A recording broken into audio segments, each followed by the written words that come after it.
అందరికీ నమస్కారం. ఈరోజు మనం మాట్లాడుకోవాల్సిన topic fatty liver disease. Fatty liver అంటే ఏమిటి?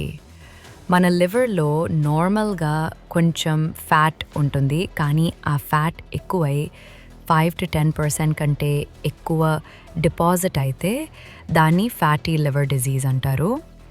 ఇది 2 రకాలుగా ఉంటుంది. Alcoholic fatty liver disease, alcohol ఎక్కువగా తాగడం వలన వస్తుంది. Non alcoholic fatty liver disease NAFLD.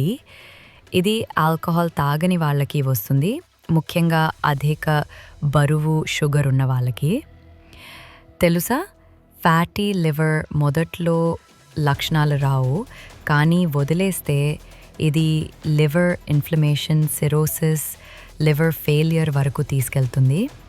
అంటే సింపుల్గా చెప్పాలంటే మన లివర్లో ఎక్కువగా ఫ్యాట్ బిల్డ్ అవ్వడం వల్లనే ఫ్యాటీ లివర్ డిజీజ్ వస్తుంది. నెక్స్ట్ వీడియోలో మనం ఫ్యాటీ లివర్ డిజీజ్ సిమ్టమ్స్ గురించి మాట్లాడుకుందాం.